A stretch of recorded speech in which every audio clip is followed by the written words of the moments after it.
Selamat pagi jemaat sekalian. Silakan duduk. Dan tadi adik-adik, anak-anak kecil bernyanyi di seberang jalan, seberang lautan, memberitakan Injil. Barusan Bapak Gembala kita kembali dari seberang lautan ya, kemarin. Menyeberang lautan. Kadang-kadang memberitakan Injil itu memang cukup jauh, harus menyeberang lautan.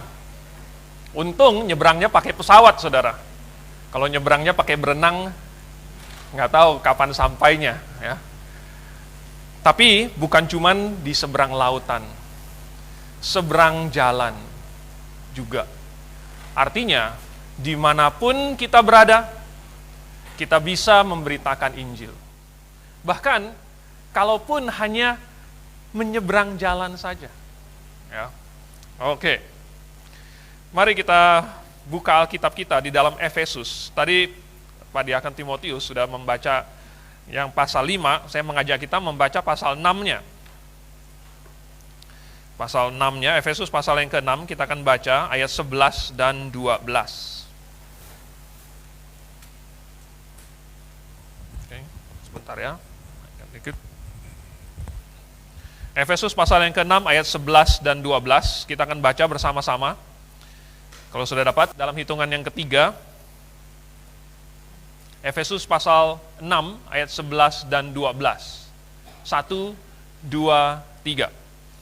Kenakanlah seluruh perlengkapan senjata Allah, supaya kamu dapat bertahan melawan tipu muslihat iblis. Karena perjuangan kita bukanlah melawan darah dan daging, tetapi melawan pemerintah-pemerintah, melawan penguasa-penguasa, melawan penghulu-penghulu dunia yang gelap ini, melawan roh-roh jahat di udara. Kita buka lagi di dalam 1 Samuel, pasal yang ke-17. 1 Samuel, pasal yang ke-17. Cerita tentang Daud melawan Goliat. Dan sebenarnya, bagusnya kita baca seluruh pasal ini, tetapi karena kita perlu menghemat waktu, maka saya akan membacakan beberapa ayat, ya, cukup panjang juga, jadi Anda silakan menyimak sambil saya membacakannya. 1 Samuel pasal yang ke-17, saya akan mulai dari ayat yang pertama. Orang Filistin mengumpulkan tentaranya untuk berperang. Mereka berkumpul di Soko yang di tanah Yehuda, dan berkemah antara Soko dan Azeka di Efes Damim. Saul dan orang-orang Israel juga berkumpul dan berkemah di lembah Tarbantin. Mereka mengatur barisan perangnya berhadapan dengan orang Filistin. Orang Filistin berdiri di bukit sebelah sini, dan orang Israel berdiri di bukit sebelah sana, dan lembah ada di antara mereka. Lalu tampillah keluar seorang pendekar dari tentara orang Filistin, namanya Goliat dari Gat. Tingginya 6 hasta sejengkal, ketopong tembaga ada di kepalanya, dan ia memakai baju zirah yang bersisik. Berat baju zirah ini 5.000 sikal tembaga. Dia memakai penutup kaki dari tembaga, dan di bahunya ia memanggul lembing tembaga.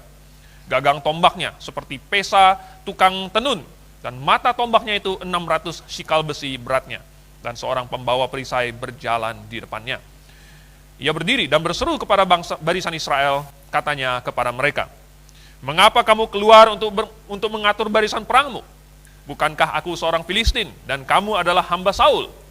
Pilihlah bagimu seorang, dan biarlah ia turun mendapatkan daku. Jika ia dapat berperang melawan aku dan mengalahkan aku, maka kami akan menjadi hambamu. Tetapi jika aku dapat mengungguli dia dan mengalahkannya, maka kamu akan menjadi hamba kami dan takluk kepada kami." Pula kata orang Filistin itu, "Aku menantang hari ini barisan Israel. Berikanlah kepadaku seorang, supaya kami berperang seorang lawan seorang." Ketika Saul dan segenap orang Israel mendengar perkataan orang Filistin itu, maka cemaslah hati mereka dan sangat ketakutan.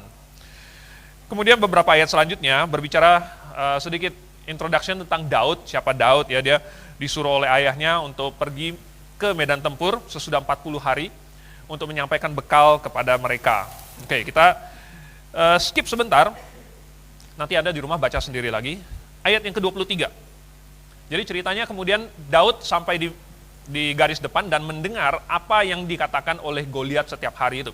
Sedang ia berbicara dengan mereka, maksudnya kakak-kakaknya, tampillah maju pendekar itu, namanya Goliat, orang Filistin dari Gad, dari barisan orang Filistin. Ia mengucapkan kata-kata yang tadi juga, dan Daud mendengarnya. Ketika semua orang Israel melihat orang itu, larilah mereka daripadanya dengan sangat ketakutan. Berkatalah orang-orang Israel itu, sudahkah kamu lihat orang yang maju itu?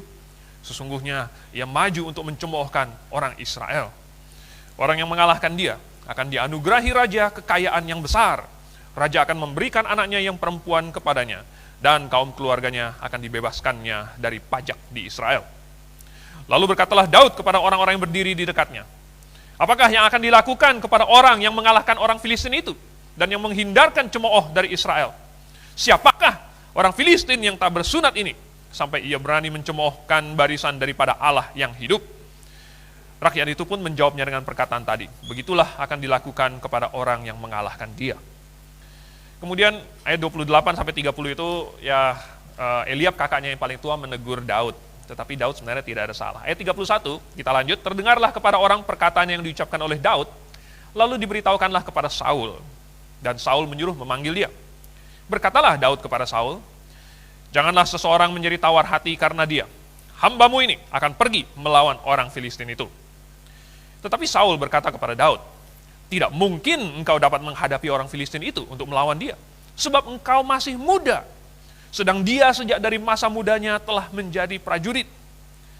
Tetapi Daud berkata kepada Saul, hambamu ini biasa menggembalakan kambing domba ayahnya.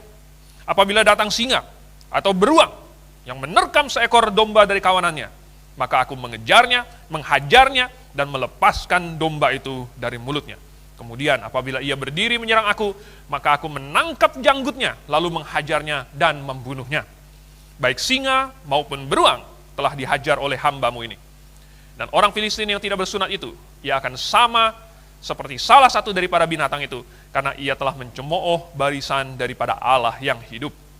Pula kata Daud, Tuhan yang telah melepaskan aku dari cakar singa dan dari cakar beruang, dia juga akan melepaskan aku dari tangan orang Filistin itu. Kata Saul kepada Daud, pergilah, Tuhan menyertai engkau. Lalu Saul mengenakan baju perangnya kepada Daud, ditaruhnya ketopong tembaga di kepalanya, dan dikenakannya baju zirah kepadanya. Lalu Daud mengikatkan pedangnya di luar baju perangnya, kemudian ia berikhtiar berjalan, sebab belum pernah dicobanya. Maka berkatalah Daud kepada Saul, aku tidak dapat berjalan dengan memakai ini, sebab belum pernah aku mencobanya. Kemudian ia menanggalkannya. Oke, bagian serunya sekarang, ayat 40. Lalu Daud mengambil tongkatnya di tangannya. Dipilihnya dari dasar sungai, 5 batu yang licin, dan ditaruhnya dalam kantong gembala yang dibawanya, yakni tempat batu-batu.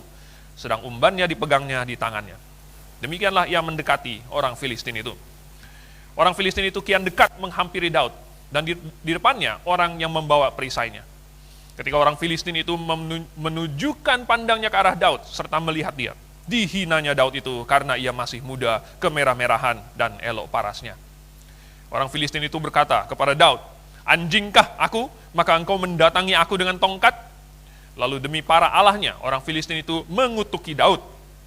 Pula orang Filistin itu berkata kepada Daud, hadapilah aku, maka aku akan memberikan dagingmu kepada burung-burung di udara, dan kepada binatang-binatang di padang. Tetapi Daud berkata kepada orang Filistin itu, engkau mendatangi aku dengan pedang dan tombak dan lembing, tetapi aku mendatangi engkau dengan nama Tuhan semesta alam, Allah segala barisan Israel yang kau tantang itu. Hari ini juga Tuhan akan menyerahkan engkau ke dalam tanganku, dan aku akan mengalahkan engkau dan memenggal kepalamu dari tubuhmu. Hari ini juga aku akan memberikan mayatmu dan mayat tentara orang Filistin kepada burung-burung di udara dan kepada binatang-binatang liar, supaya seluruh bumi tahu bahwa Israel mempunyai Allah. Dan supaya segenap jemaah ini tahu bahwa Tuhan menyelamatkan bukan dengan pedang dan bukan dengan lembing. Sebab di tangan Tuhanlah pertempuran, dan ia pun menyerahkan kamu ke dalam tangan kami. Ketika orang Filistin itu bergerak maju untuk menemui Daud, maka segeralah Daud berlari ke barisan musuh untuk menemui orang Filistin itu.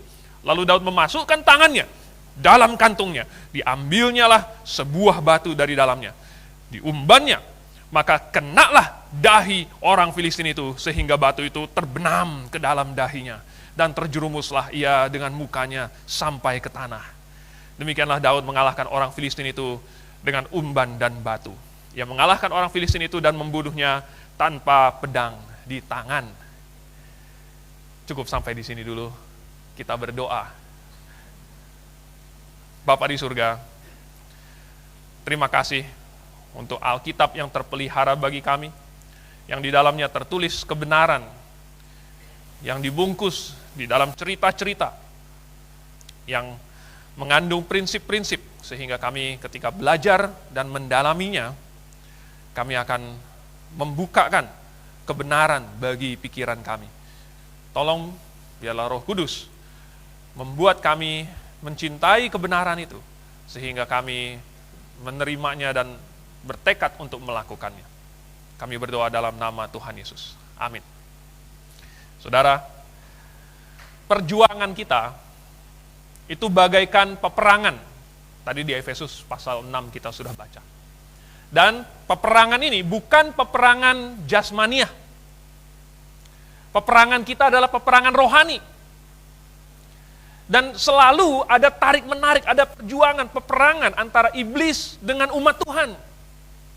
Kita sedang dalam peperangan rohani.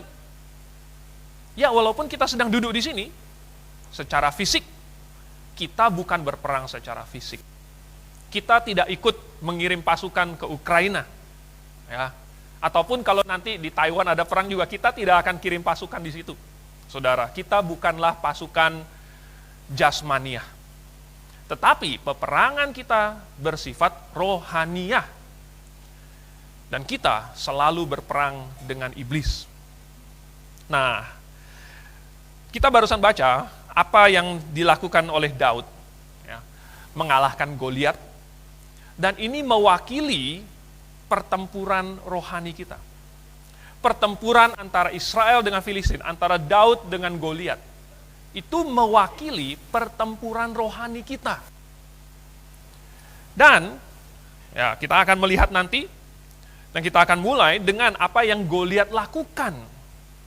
Goliat menggunakan trik psikologi supaya dia menantang barisan Israel. Dan sekiranya mungkin akan mengalahkan Israel. Saudara, iblis juga akan melakukannya. Oleh sebab itu kita perlu mempelajari apa trik yang mungkin iblis lakukan supaya kita jangan jatuh ke dalam perangkapnya dan malah kita nanti dikalahkan oleh iblis.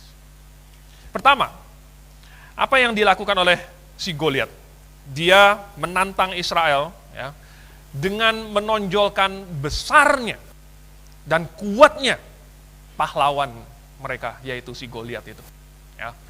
Dan memang ternyata Goliat ini adalah keturunan raksasa. Ya. Mungkin Anda berpikir bahwa, di dunia ini mana ada yang namanya raksasa. Saudara, di dunia ini ada yang kurcaci, ada yang normal, ada juga yang raksasa. Ya. Ada yang pendek, ada yang normal, dan ada yang tinggi sekali. Di dalam Alkitab ini bahkan dicatat katanya Goliat ini tingginya 6 hasta sejengkal. Kalau kita konversikan ke dalam sentimeter, itu minimal 2,9 meter. Saudara, 2,9 meter itu sudah hampir menyentuh ring basket. Ya. Anda ada yang pernah coba lompat itu mau menyentuh ring basket itu? Hah? Saya yakin di sini mayoritas nggak bisa menyentuhnya. Ya. Tetapi si Goliat itu kepalanya sudah hampir mencapai ring basket itu. Berarti kita lompat pun nggak sampai tepuk kepalanya si Goliat itu, saudara. Bayangkan, keturunan raksasa pada waktu itu, mereka punya badan yang besar-besar. Nah, saya tidak tahu apakah dia punya penyakit atau bukan, karena kadang-kadang kita ada baca di rekor buku Guinness, ya, orang paling tinggi di dunia, dan saya baca katanya paling tinggi yang tercatat itu cuma sekitar 2,78 meter. Itu masih kalah sama Goliat. Dan itu bukan prajurit, saudara. Itu bukan orang perang. Dia itu katanya gentle. Karena apa? Karena dia justru ada kelainan sehingga dia tidak berhenti tumbuh. Justru kelainan itu membuat badannya menjadi lemah. Ya. Tapi kalau si Goliat ini, kita melihat dia baju zirahnya ya, sampai 5.000 sikal tembaga. Itu kalau kita konversikan, itu lebih dari 50 kilogram, saudara. Baju zirahnya saja, itu lebih dari 50 kilogram. Belum katanya, itu ketopongnya, kemudian penutup kaki yang dari tembaga, belum lembingnya, belum pedangnya, kemudian perisainya, dia ada perisai juga, saudara. Perisainya saking besarnya, bukan dia sendiri yang pegang perisainya, tetapi ada orang yang membawakan itu dan berjalan di depannya. Fungsi dari perisai itu adalah untuk menahan panah atau senjata-senjata jarak jauh. Ya. Jadi perisai itu harus besar, supaya kalau tiba-tiba dihujani oleh panah, orang itu akan bersembunyi di belakang perisai itu. Ya. Jadi, ini orang yang besar, tinggi, kuat, seorang prajurit, seorang pahlawan. Katanya ditulis pendekar. Saya nggak tahu kungfu apa yang dia punya. Ya. Kalau orang timur disebut pendekar itu artinya punya ilmu, saudara. Ya. Nah mungkin si Goliat ini juga lumayan jago. Ya. Dia bisa mengayunkan tombak atau pedang, bisa melempar lembing. Dan orang yang membawa perisainya itu saja, itu bahkan menjadi suatu trik psikologi. Ketika orang melihat, orang yang bawa perisainya itu aja dibandingkan Goliat, ya, pendek, tinggi, besar. Orang sudah takut duluan. Tidak heran, maka semua orang Israel, semuanya cemas dan lari ketakutan. Mereka gentar. Efek dari yang dilakukan oleh si Goliat ini membuat orang Israel sampai ketakutan. Nah, saudara, apa yang dilakukan oleh Goliat ini sebenarnya juga dilakukan oleh iblis. Ya. Iblis itu dia adalah penguasa dunia dan disebut demikian bukan tanpa alasan. Dia mampu untuk melemparkan cobaan demi cobaan, panah api demi panah api untuk menjatuhkan kita. Contohnya Ayub. Ya. Sehingga yang paling kaya pun dalam satu hari kehilangan segala sesuatu. Yang sudah berjaga-jaga melindungi anak-anaknya, yang sudah berdoa untuk anak-anaknya setiap hari, masih kehilangan anak-anaknya. Tetapi semua cobaan yang dilemparkan oleh iblis kepada Ayub itu, tujuannya apa? Tujuannya adalah untuk menghancurkan iman Ayub. Sekali lagi, ini suatu peperangan, saudara. Peperangan rohani yang mentargetkan kita. Ada pertempuran, medan tempurnya adalah dunia ini. Dan sasarannya adalah pikiran dan hati kita. Nah, kita berada di dalamnya. Hati-hati, saudara. Jadi, secara manusiawi memang wajar bahwa mereka gentar menghadapi si Goliat ini. Mungkin mereka melihat diri mereka kecil dan lemah. Kita ingat waktu Musa pertama kali mau masuk ke Kanaan mengirim 12 pengintai. 10 dari mereka tidak percaya kepada janji Tuhan. Dan mereka kembali melaporkan bahwa itu negeri itu penuh dengan raksasa. Mereka tinggi-tinggi, besar-besar. Dan kita seperti belalang di hadapan mereka. Mereka melihat diri mereka seperti belalang. Mereka ketakutan. Kenapa? Karena secara manusiawi, memang kita tidak dapat melawan segalanya. Kita tidak dapat melawan dunia ini. Kekuatan kita kecil dan terbatas. Itulah yang iblis ingin kita percaya. Tetapi di dalam 1 Korintus, pasal yang ke-10, ayat yang ke-13, Tuhan berkata, bahwa pencobaan-pencobaan yang kamu alami adalah pencobaan-pencobaan biasa. Yang tidak melebihi kekuatan manusia. Coba kita baca di situ. Apa kata Paulus? Dan apabila Tuhan mengizinkan pencobaan itu terjadi pada kita, maka Ia pasti akan memberikan kepada kita jalan keluar, supaya kamu dapat menanggungnya. Oh, sekalipun Tuhan mengizinkan iblis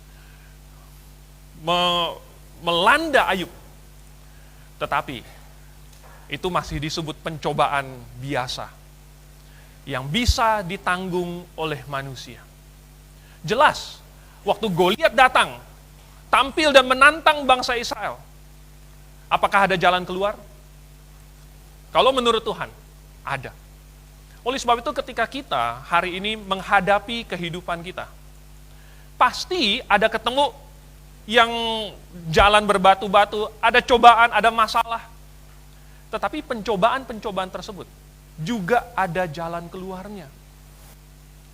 Jalan keluar itu disediakan oleh Tuhan bagi mereka yang mau taat kepadanya. Bagi orang-orang yang tidak mau taat kepada Tuhan, mereka mencari dan mencari dan mencari, tetapi tidak akan ketemu jalan keluarnya. Karena jalan keluarnya ada di dalam Yesus. Jalan keluarnya adalah Yesus. Jadi bagi yang berada di dalam Yesus, ada jalan keluar. Bagi yang tidak mau Tuhan Yesus, tidak akan menemukan jalan keluar. Saudara, iblis berusaha untuk membuat orang Kristen ketakutan. Ya. Sehingga ketika timbul ancaman atau bahaya, maka orang Israel akan lari ketakutan. Ada kegentaran di dalam hatinya. Sehingga manusia malah jatuh dan tersandung. Oh saudara, besarnya, kuatnya, hebatnya Goliat sesungguhnya hanyalah pencobaan biasa saja. Lalu kemudian, Goliat juga menantang orang Israel. Dia bilang apa? Dia menantang mereka untuk 1 lawan 1. Ya. 1 lawan 1. Oke, ayo nih ya. Seorang lawan seorang. Kan dia jagoan. Mana jagoan kamu? Maksudnya begitu. Jagoan lawan jagoan. Ini biasa dulu waktu SMA. Pernah nggak ada yang tawuran begitu ya? Ada yang tawuran kemudian sok-sokan begitu, kemudian maju, ayo nih nantang satu sekolah yang lain. Tapi sekali dikejar rame-rame, kabur juga. Ya, ini mental masih anak kecil. Masih mental anak SMA. Tetapi, tantangan Goliat waktu itu bukan cuman gertak sambal, saudara.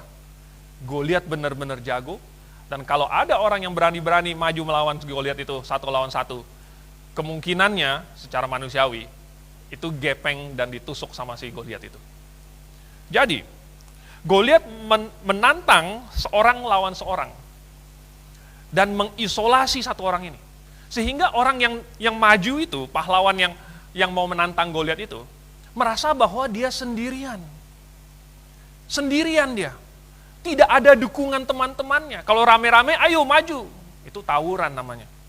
Tapi kalau sendiri lawan sendiri, ini baru jagoan lawan jagoan. Iblis juga mau menipu kita dengan membuat orang Kristen percaya bahwa ia sendirian melawan dunia ini. Bahwa ia harus melawan semua orang, segala sesuatu. Semua masalah harus dia hadapi sendiri. Dia sendirian. 1 lawan 1.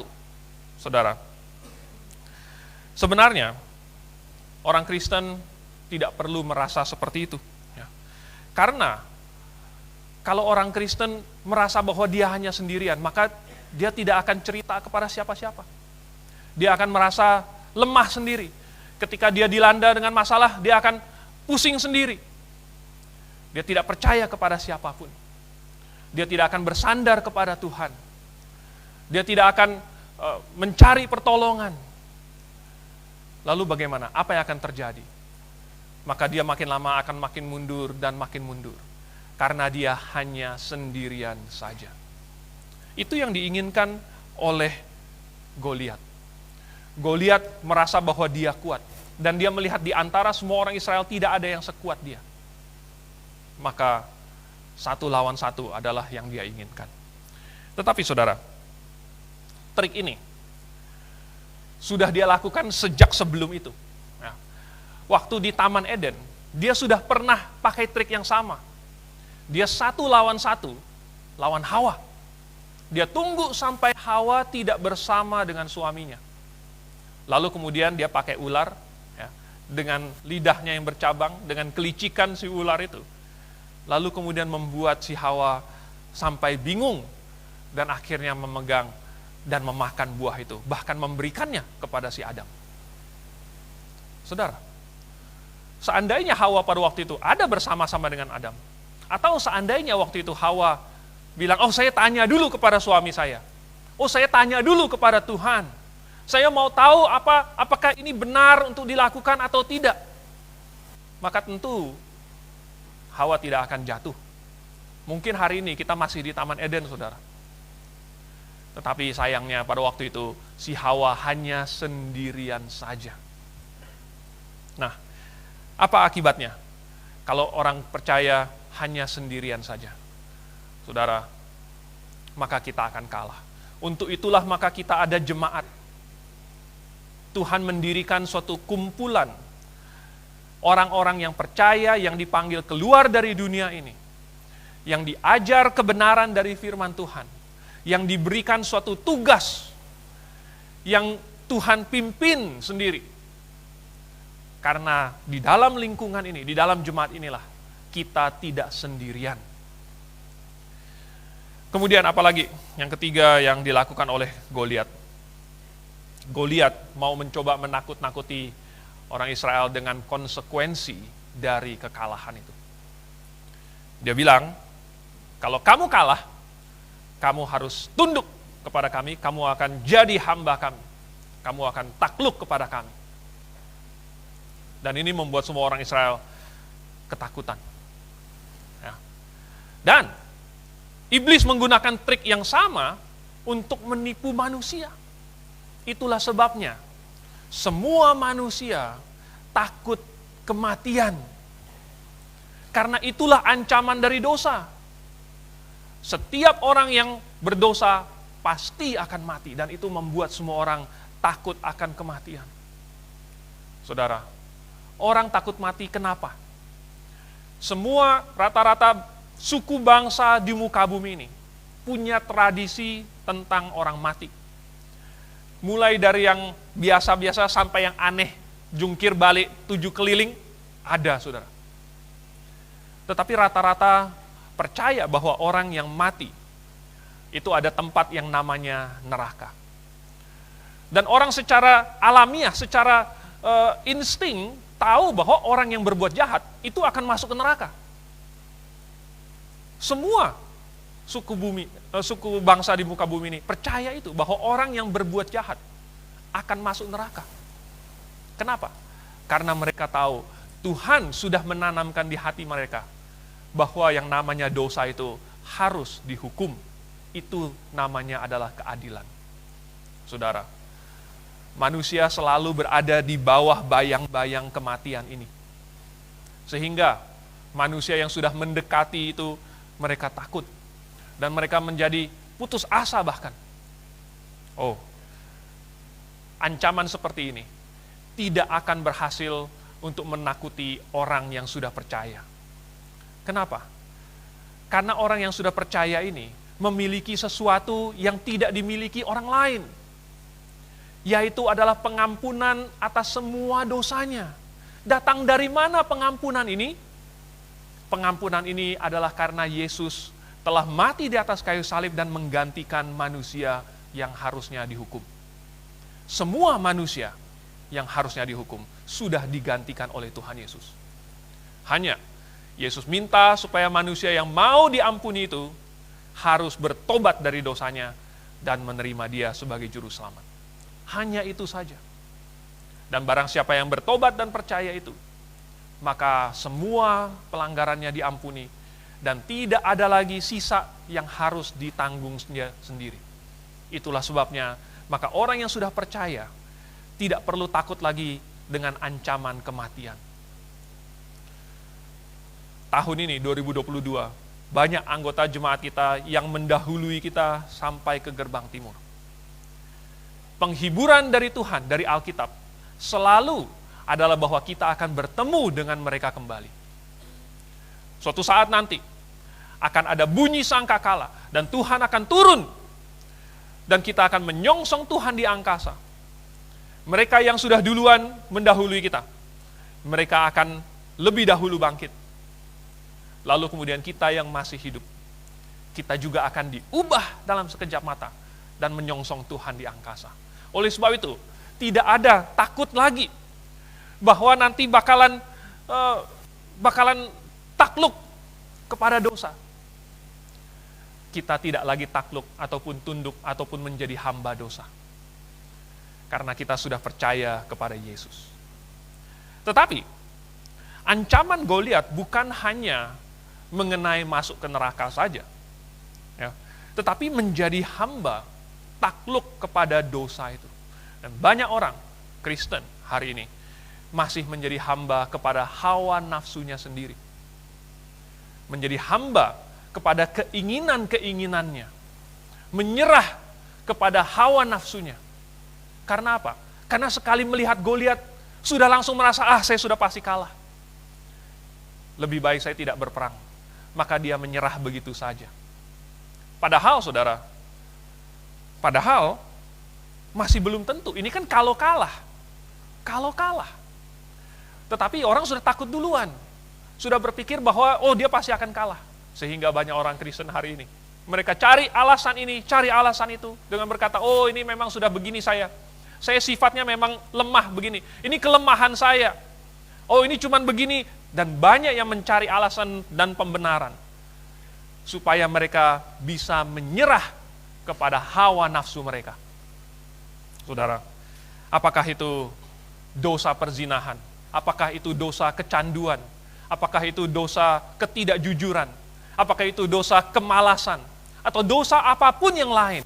Semua itu sebenarnya harus kita perangi. Dan harus kita lawan. Itu memang bagaikan raksasa yang begitu kuat dan besar dan mengancam akan menjadikan kita hambanya. Tetapi jikalau kita tidak memeranginya, maka kita sudah otomatis kalah dan menjadi hambanya juga. Saudara, konsekuensi dari kekalahan bagi orang yang belum berada di dalam Kristus sungguh luar biasa buruk, yaitu masuk ke neraka. Tetapi bagi orang percaya, konsekuensi dari kekalahan itu akan membuat kita hamba dari hawa nafsu kita sendiri. Saudara, berperanglah. Jadi, kita tidak boleh menyerah. Daud tidak menyerah. Dia melihat orang-orang di sekitarnya ketakutan, dia sendiri malah merasa gregetan. Kenapa semua orang ketakutan? Di mana pahlawan-pahlawan kita? Sampai dia bertanya, apakah yang akan dilakukan kepada orang yang bisa mengalahkan dia? Seolah-olah mau menyindir orang-orang di sekitarnya. Kamu nggak tahu, kalau bisa mengalahkan Goliat ini bakalan dapat hadiah apa? Kenapa kamu tidak berani kalau ada hadiah untuk yang berhasil mengalahkan Goliat? Daud tidak menyerah. Di antara semua pasukan di situ, mengapa hanya Daud sendiri, saudara? Ada respon apa pada Daud? Nah, di sini kita mau belajar. Nomor 1, Daud dengan tepat menyebut bahwa sebenarnya orang Filistin ini bukan hanya menghina barisan Israel, tetapi menghina Tuhannya Israel. Jadi, yang berperang di sini bukan cuman Israel. Bukan cuman Israel, tetapi nama Tuhan ada pada Israel. Jadi ini peperangan bukan cuma peperangan Israel, tetapi peperangan milik Tuhan. Dalam bahasa Inggris, the battle is the Lord's. Peperangan ini adalah peperangannya Tuhan. Tuhan yang berperang. Dan ini sebenarnya menjawab yang tadi, kenapa si Goliat mau 1 lawan 1. Dan Daud tidak takut, karena Daud tahu bahwa ini bukan peperangan 1 lawan 1. Daud tidak pernah sendirian, karena ada Tuhan yang bersama-sama. Ini peperangannya Tuhan. Kalau Israel maju, ada Tuhan bersama-sama. Kalau Israel dikepung, ada Tuhan di tengah-tengah mereka. Tidak pernah sendirian, saudara. Dan ini berarti Daud menyadari bahwa sesungguhnya dia tidak perlu takut. Dan dia tidak berjuang sendirian. Dan kalau dia ada bersama-sama dengan Tuhan, maka Tuhanlah yang akan berperang buat dia. Luar biasa, saudara. Ini dari dulu sudah terbukti waktu Israel keluar dari Mesir. Dan Israel sedang berkemah di tepi lautan. Tiba-tiba mereka mendengar dari belakang bunyi kereta Mesir yang mengejar mereka. Sampai begitu besar itu awan debu yang naik ke atas dan mereka sampai ketakutan dan mereka pikir mereka akan mati semua. Lalu kemudian Tuhan membelah laut itu. Dan mereka bisa lewat sampai ke seberang di atas tanah yang kering. Tentara Mesir waktu itu tidak mau membiarkan Israel pergi, mereka menyusul dengan kereta-keretanya itu. Tetapi ketika mereka sedang di tengah lautan itu, Tuhan membuat keretanya, jalannya belok, dan rodanya itu miring. Semua orang Mesir langsung ketakutan. Mereka bilang, marilah kita lari meninggalkan mereka, karena Tuhanlah yang berperang bagi mereka. Tetapi Tuhan tidak memberi mereka kesempatan dan ditutup, sehingga semuanya itu, kereta-kereta Mesir, tenggelam semua. Kemudian, waktu mereka mau masuk tanah Kanaan, mereka menghadapi apa? Tadinya mereka menghadapi lautan, sekarang menghadapi tembok Yeriko, menghadapi raksasa-raksasa yang tadinya mereka begitu takut. Tetapi bukan mereka yang berperang. Mereka hanya berjalan mengitari kota itu selama 6 hari. 1 hari berjalan 1 kali. Lalu pada hari yang ke-7 mereka akan mengitarinya 7 kali. Lalu pada akhir dari putaran yang ke-7 itu mereka bersorak. Lalu kemudian Tuhanlah yang membuat tembok-tembok itu runtuh semuanya. Dan prajurit-prajurit yang di atas tembok itu bagaimana? Mereka mati, saudara. Orang Israel hanya perlu menyerbu masuk ke dalam kota, lalu kemudian membakar kota itu sesuai dengan perintah Tuhan. Mereka tidak perlu berperang. Yosua berkata, di zamannya Yosua itu, selama Tuhan bersama dengan mereka, 1 orang mengejar 1000 orang. Anda bayangkan, selama Tuhan bersama dengan mereka, tidak ada satupun dari mereka yang mati. Bahkan satu-satunya peperangan di mana orang Israel mati, dan matinya 30-an orang, adalah ketika mereka berdosa kepada Tuhan dan Tuhan meninggalkan mereka. Dan mereka sudah melihat bahwa itu adalah suatu kekalahan yang begitu besar. Cuman mati 30-an orang, saudara. Dan itu sudah merupakan kekalahan yang besar. Kenapa? Karena jikalau Tuhan bersama dengan mereka, mereka bahkan tidak akan kehilangan 1 orang pun. Tuhan kalau berperang, maka kemenangannya adalah kemenangan yang total. Di dalam 2 Raja-Raja, pasal yang ke-19, Raja Hizkia dikepung oleh tentara Asyur. Saudara, jumlah tentaranya 185.000 orang. Anda bisa bayangkan. Dan tentara Asyur pada waktu itu terkenal oleh betapa mereka jago berperang, mereka sangat kejam kepada musuh-musuh yang mereka kalahkan. Raja-raja yang tidak mau tunduk, itu akan digantung, matanya dicongkel. Mungkin terlalu mengerikan kalau saya sebutkan semuanya. Ya. Intinya, disiksa sedemikian rupa sangat tidak manusiawi. Hizkia pada waktu itu berlutut di hadapan Tuhan, di dalam bait suci itu, di hadapan imam, dan berdoa. Utusan Raja Asyur pada waktu itu sudah kirim surat katanya, ini tentara Asyur sudah kalahkan, ini raja mana, kemudian bangsa mana, semua Allah mereka tidak bisa menolong. Lalu kamu, Yehovah kamu juga nggak akan bisa menolong. Dan Hizkia bentangkan surat dari utusan itu di hadapan Tuhan. Tuhan berfirman, karena Raja Asyur telah mencemooh aku, maka Tuhanlah yang akan menghancurkan mereka. Dan dalam 1 malam, malaikat maut lewat, 185.000 orang mati dalam 1 malam di dalam kemah mereka. Pagi-pagi, ketika Raja Asyur itu bangun, dia melihat semua tentaranya sudah mati. Dia pulang. Saudara. Tidak berani bersuara lagi. Hizkia sampai bingung. Orang Israel bingung. Apa yang terjadi? 185.000 orang mati dalam 1 malam. Saking stresnya si Raja Asyur itu. Ya. Sampai akhirnya dia dibunuh oleh 2 anaknya sendiri. Apa yang terjadi, saudara? Yang melawan Tuhan sebenarnya mencelakai dirinya sendiri. Yang bersama dengan Tuhan menang total. Jadi waktu Daud mendengar perkataan si Goliat, ya, wah, ini sudah jaminan pasti menang. Kenapa? Karena Goliat mencemooh Tuhan. Jadi Goliat bukan lagi mencemooh, Goliat bukan cuma menantang Israel, Goliat sudah menantang Tuhan. Ya. Ibaratnya ini sudah menantang bapaknya, gitu. Bapaknya. Jadi kalau bapaknya sudah tampil membela anaknya sudah nggak perlu angkat tangan lagi. Ya. Oleh sebab itu, Taiwan mungkin tenang-tenang saja. Ya. Asalkan kalau Amerika berani membacking, dia tidak perlu takut. Karena ada Big Brother di belakangnya. Daud merasa bahwa dia tidak perlu takut. Tuhan membacking dia. Karena peperangan adalah peperangan milik Tuhan. Lalu kemudian, Daud mengingat bahwa Tuhan sudah memimpin dia dari dulu kok. Ya. Kalau kita baca tadi di ayat yang ke-34, dia bercerita kepada Saul. Kan Saul sudah meremehkan Daud. Kamu nggak bisa menang. Kamu masih muda. Sedangkan si Goliat ini sudah menjadi pahlawan, sudah membunuh orang sejak masa mudanya. Kamu masih kemerah-merahan. Kamu nggak bisa menang. Akhirnya Daud cerita. Waktu dia menggembalakan di padang, datang singa, datang beruang. Apa yang dilakukan kepada singa dan beruang? Saudara, berapa banyak di sini yang melihat singa dan beruang, lalu kemudian Anda tangkap janggutnya? Hah? Ada banyak meme di internet, ya. Bagaimana caranya? Atau ada ilmu bela diri apa yang paling cocok untuk melawan beruang? Katanya. Ya.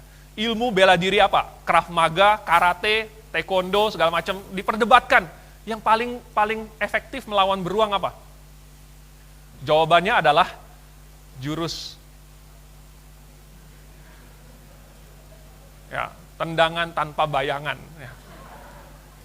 Jurus lari kaki 1000. Tidak ada yang bisa melawan beruang dengan tangan kosong. Ya. Ditembak dengan pistol saja, satu peluru itu tidak akan menjatuhkan beruang itu. Ini Daud langsung lari, tangkap jenggotnya. Saudara, seberapa hebatkah Daud? Seberapa beranikah Daud?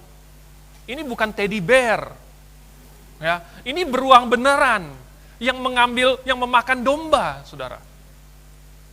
Tetapi Daud, dia tangkap jenggot singa itu. Ya, jenggot singa ditangkap. Dan itu katanya Tuhan yang menolong.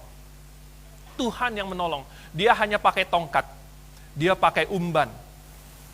Dan kalau singa itu berani kembali menyerang dia, maka dia akan membunuh singa itu. Kalau beruang itu mau membunuh dia, malah dia yang balik membunuh beruang itu. Ini Daud. Dan Daud menceritakan itu kepada Saul. Saya nggak tahu, waktu itu gigi Saul itu udah sejauh, serendah mana ngelihatnya itu. Dari mana kekuatan si anak muda ini? Dia menggembalakan domba di mana sehingga singanya jinak-jinak mungkin. Ya.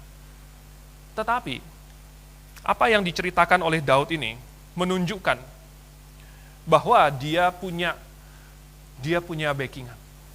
Ya. Ingat, dia tidak berperang sendirian. Selama ini Tuhan sudah menolong dia. Singa dan beruang juga besar. Jadi kalau Goliat besar, so what?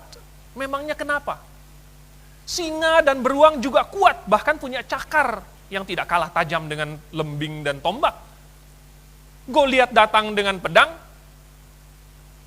so what? Goliat punya pengalaman ini itu segala macam, so what? Daud tidak perlu takut, karena Daud bersama-sama dengan Tuhan. Nah, ini adalah suatu kepercayaan diri yang didasarkan kepada iman dan pengalaman Daud sendiri.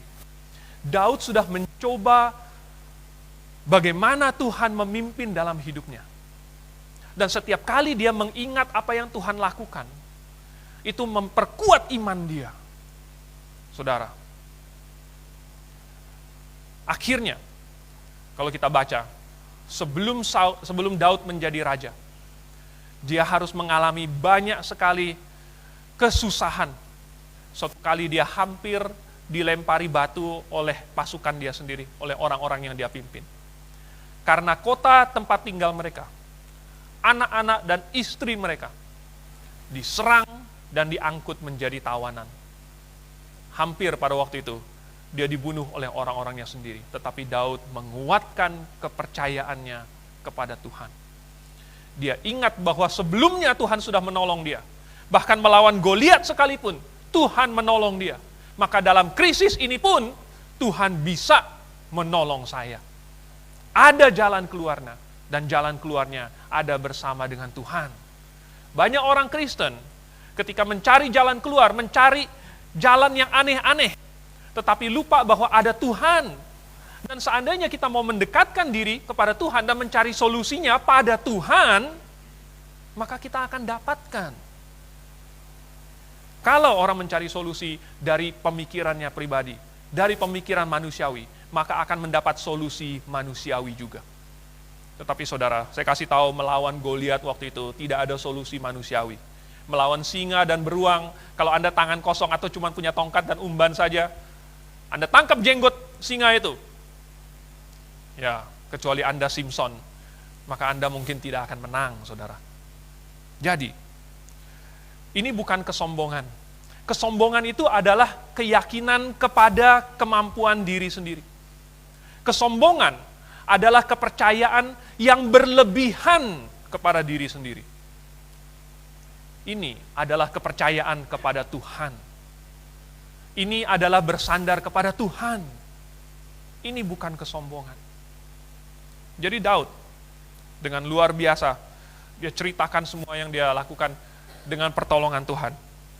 Sampai Saul tidak punya pilihan selain, ya, pergilah. Ya, Tuhan akan menyertai kamu. Karena penyertaan Tuhan sudah terbukti begitu luar biasa.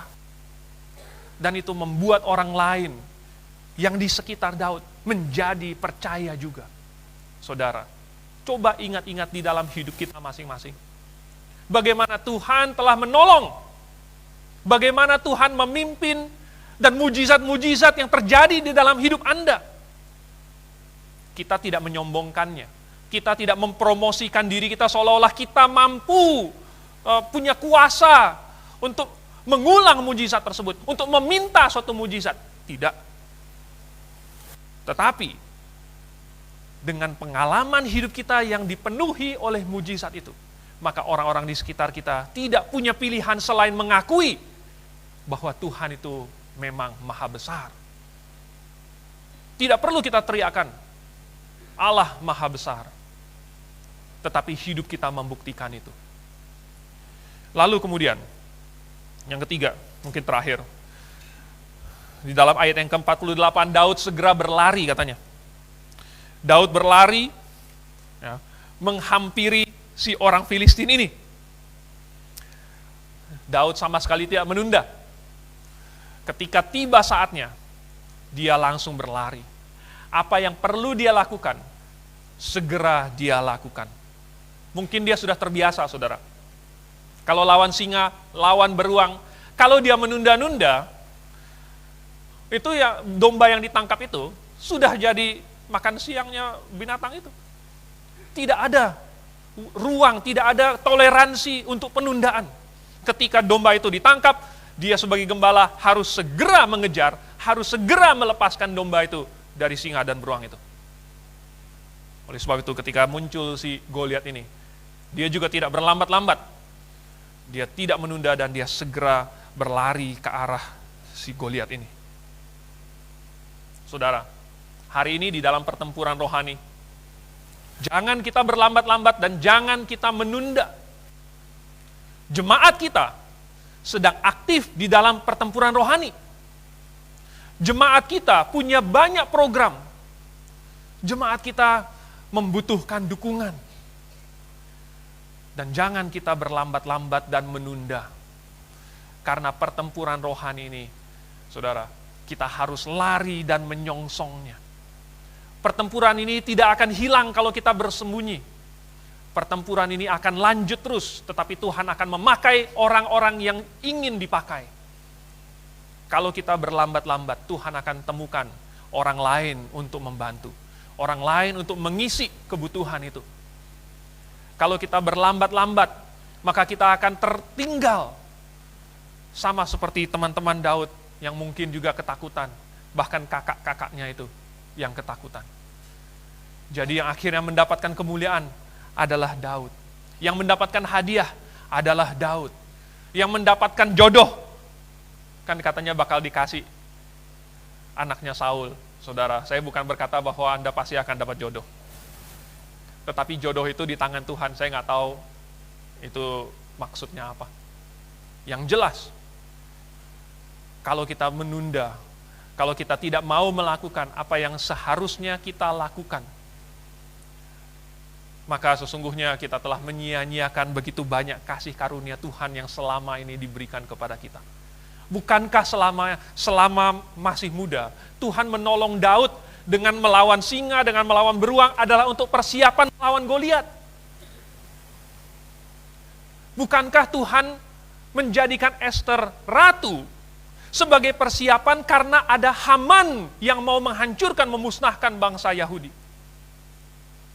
Bukankah Tuhan menolong kita, mengaruniakan kita dengan begitu banyak hal-hal supaya kita melayani Dia?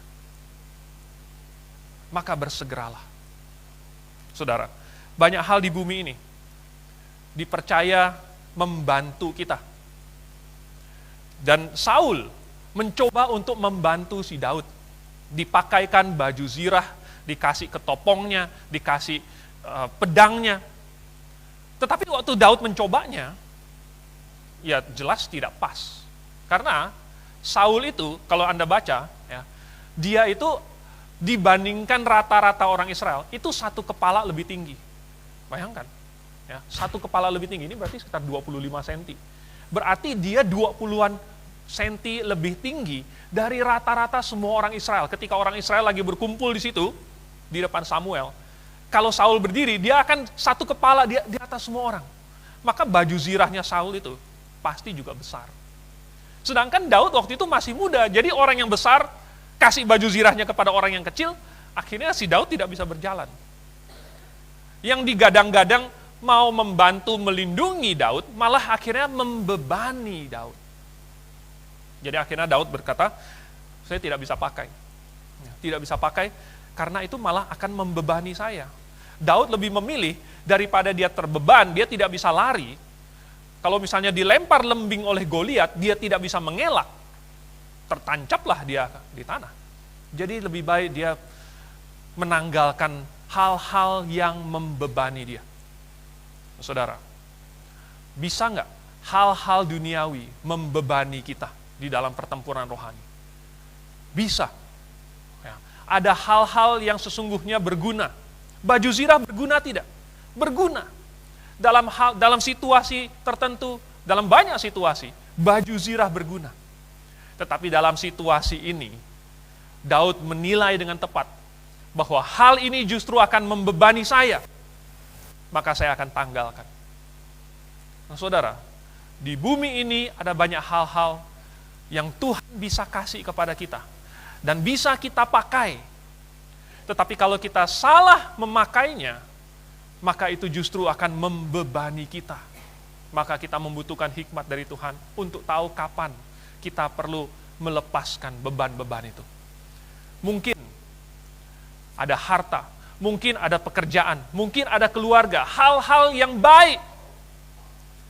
Tetapi kalau itu sampai membebani kita, saudara, maka itu perlu kita tanggalkan, supaya kita bisa berlari maju ke depan. Yang Goliat lakukan juga berlari, saudara. Mungkin Goliat kan dia marah sekali. Dia merasa dihina oleh Daud. Anjingkah aku, katanya, sehingga engkau mendatangi aku dengan tongkat.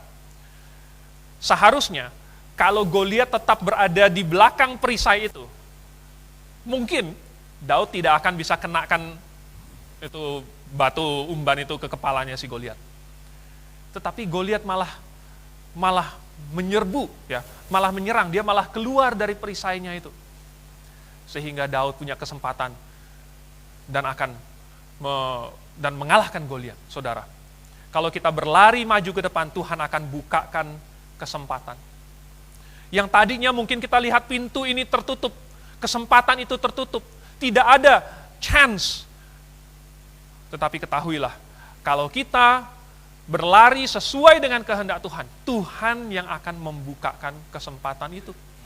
Tuhanlah yang akan ciptakan peluangnya untuk kita. Kita hanya perlu percaya dan bersandar kepada Tuhan. Saudara, Paulus pernah memohon kepada Tuhan Dia bilang, Tuhan tolong sembuhkan aku. Ada duri dalam daging. Tuhan berkata apa? Cukup sudah kasih karuniaku bagimu. 3 kali Paulus berdoa. Tuhan berkata, cukup kasih karuniaku kepadamu. Lalu, beberapa ayat sesudah itu, Paulus sendiri bersaksi.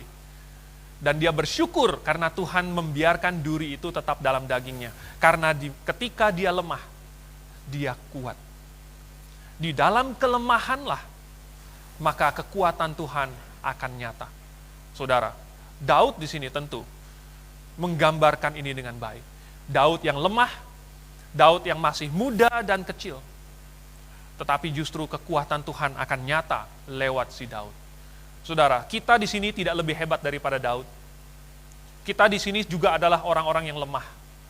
Tetapi kalau kita bersandar kepada Tuhan, maka Tuhanlah yang akan berperang untuk kita. Mari kita tundukkan kepala, kita berdoa.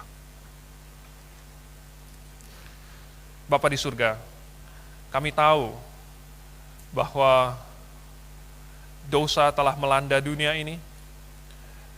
Oleh sebab itu, maka kami harus berperang. Dan walaupun dosa itu tidak berkuasa lagi atas kami, tetapi kedagingan kami masih menarik kami, sehingga kami tetap berjuang. Kami sangat merindukan saatnya ketika Engkau datang dan mengubah kami, sehingga kami disempurnakan di dalam karakter kami, tubuh kami, semuanya disempurnakan. Tetapi sampai hari itu tiba, maka kami akan terus mengejar kehendak-Mu. Kami akan berfokus kepada apa yang Engkau taruh di hadapan kami, sehingga kami akan berjalan sesuai dengan kehendak Tuhan. Dan seandainya Tuhan ada pencobaan-pencobaan yang akan kami alami, Tuhan tolong bantu dan kuatkan kami. Karena semua raksasa tersebut tidak ada apa-apanya dibandingkan Engkau. Kami ingin bersama-sama dengan Engkau, berada di sisi-Mu. Oleh sebab itu, kami mengucap syukur dalam nama Tuhan Yesus. Amin.